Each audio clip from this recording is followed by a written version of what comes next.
কিভাবে এটা এটা যারা করলো মানুষ না পশু, মানে জানোয়ারের চেয়েও তো অধম। এর কি কোনো শাস্তি নেই?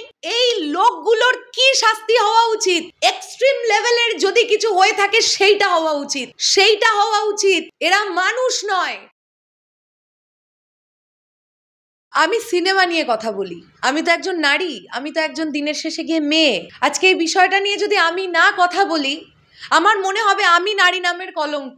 বাংলাদেশে যে নৃশংস ঘটনাটা ঘটে গেল, এই বাচ্চা মেয়েটির নাম আমি আমার ভিডিওতে নেব না, আমি তাকে একটা নতুন নামে সম্বোধন করার চেষ্টা করছি এই ভিডিওতে। কারণটা আমি আগে বলে দিই। কিছুদিন আগে পশ্চিমবাংলায় আরজিকর কাণ্ড আপনারা সবাই অবগত আছেন। সেখানে যে মহিলা ডাক্তারের সঙ্গে এই নৃশংস ঘটনা ঘটেছিল, সুপ্রিম কোর্ট অর্ডার দিয়েছিল সোশ্যাল মিডিয়ায় যখন তাকে নিয়ে আলোচনা করা হবে, তার যেটা আসল নাম সেটা ব্যবহার করা যাবে না। যে কারণের জন্য দেখবেন আপনারা এই ঘটনাটা তিলোত্তমা কাণ্ড হিসেবে আখ্যায়িত হয়েছিল, অর্থাৎ ওই মেয়েটিকে আমরা সবাই তিলোত্তমা বলে সম্বোধন করছিলাম।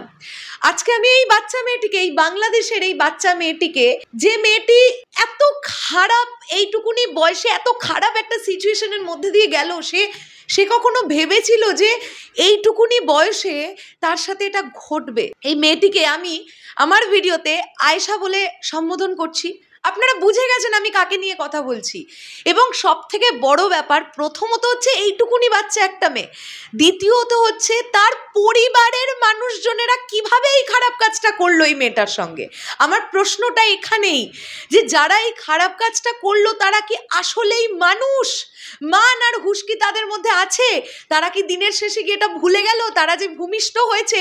একজন নারী 10 মাস 10 দিন তাদেরকে পেটে রেখেছিল, সেই একজন নারীর সঙ্গে, একটা মেয়ের সঙ্গে কিভাবে এই খারাপ কাজটা করতে পারলো নিজের পরিবারের সদস্য হয়ে? কিভাবে এটা সম্ভব? এই মেয়েটি কত কষ্ট পেয়েছে। আমি পুরো ঘটনাটা, আমার একজন ভাই হোয়াটসঅ্যাপে লিখে পাঠিয়েছে, আমি ঘটনাটা যখন পড়ছি না এক্স্যাক্টলি কি হয়েছিল, আমার চোখ দিয়ে জল এসে গেছে যে মেয়েটা যখন ফেস করছে ওই ঘটনাটা, ওর কি অবস্থা হচ্ছে ওইটুকুনি একটা মেয়ের। মানে কিভাবে এটা যারা করলো মানুষ না পশু, মানে জানোয়ারের চেয়েও তো অধম। এর কি কোনো শাস্তি নেই?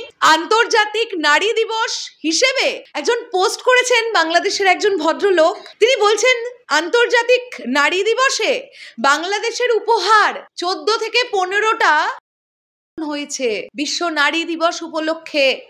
আর এখনো পর্যন্ত যা খবর পাওয়া যায়, বাংলাদেশে জ্ঞাত অবস্থায় যতটুকু যে কটা খবর মেলে, প্রায় 100টার কাছাকাছি হয়ে গেছে। এর কি কোনো শাস্তি নেই?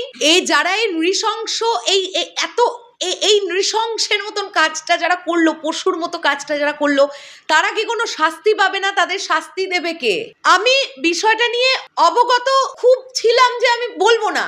আমি দেখলাম মেগাস্টার শাকিব খান তার পেজ থেকে জাস্টিস ফর মেয়েটির নাম বলে একটি হ্যাশট্যাগ এসেছে, এবং তারপরে আমি একটুখানি পর্যবেক্ষণ করা শুরু করলাম যে এইরকম একটা নৃশংস ঘটনা ঘটে গেছে। আমি তো বলবো যে আপনারা প্রত্যেকে গর্জে উঠুন, প্রত্যেকের বাড়িতে মা বোন আছে। আজকে যদি কেউ এরকমও থাকেন যারা হয়তো ভয় পেয়ে বা ভীত হয়ে ভাবছেন যে না আমরা প্রোটেস্ট করব না, দিনের শেষে গিয়ে ভাববেন আপনার বাড়িতেও কিন্তু একজন মা বোন আছে, এটা ভাববেন আপনার বাড়িতেও কিন্তু একজন মেয়ে আছে। আজ এই মেয়েটির সঙ্গে এই ঘটনা ঘটেছে, বা আজ এই মেয়েটির মতন আরো প্রায় 100টা মেয়ে বা মহিলার সঙ্গে এই ঘটনা ঘটেছে। কাল তো আপনার পরিবারেও এটা ঘটতে পারে। সেটা যাতে না ঘটে প্রতিবাদে গর্জে উঠুন।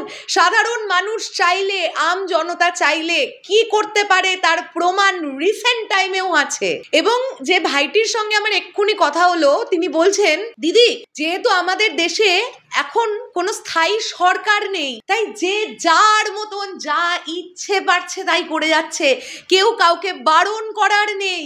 এই লোকগুলোর কি শাস্তি হওয়া উচিত? এক্সট্রিম লেভেলের যদি কিছু হয়ে থাকে সেইটা হওয়া উচিত। এরা মানুষ নয়।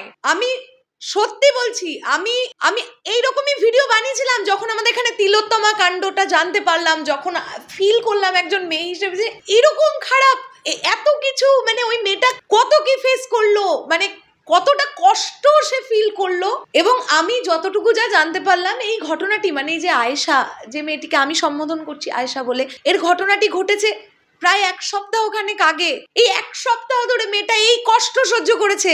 আমি যতটা খবর পেলাম গতকাল রাতে এই মেয়েটি মারা গেছে। আপনারা ফিল করেন একটা মেয়ে ওইরকম ভাবে, ওইরকম একটা পরিস্থিতিতে 7টা দিন তো ছাড়ুন, 7টা সেকেন্ড, 7টা মিলি সেকেন্ড কতটা কষ্ট হয় ওই প্রাণটাকে রাখতে গেলে।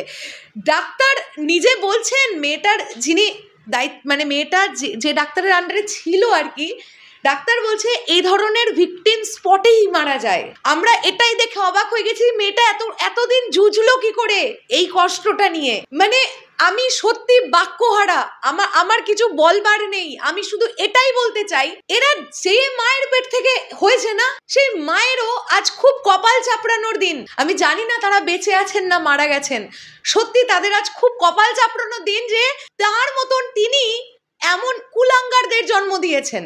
এবং প্রত্যেকেই এই যারা এই ধরনের ঘটনাগুলো ঘটাচ্ছেন, যারা করছেন, প্রত্যেকেই তাদের মানুষ রূপে জন্ম নেওয়াই উচিত হয়নি। তো চলে যাওয়ার আগে আমি এটাই বলতে চাই, ঠিক যেমনটা বলেছিলাম জাস্টিস ফর তিলোত্তমা, ঠিক তেমনটাই বলে গেলাম জাস্টিস ফর আশিয়া বা আয়েশা। আমি একজন মেয়ে, আর মাথায় রাখবেন নারী তো নারী হয়, মা তো মাই হয়, বোন তো বোনই হয়।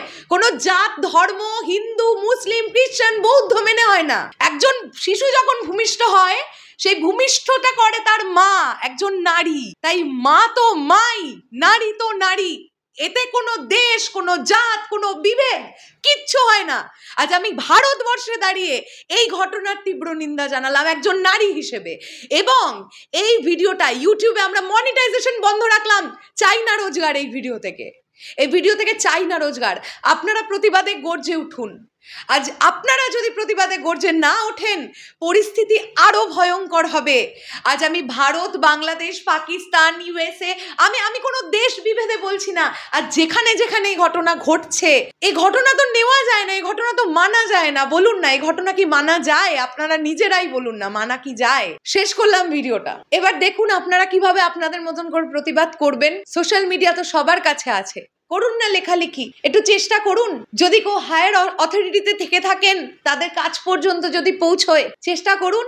আমি তো ভারতে দাঁড়িয়ে বলুন, এর থেকে বেশি আর কি করব?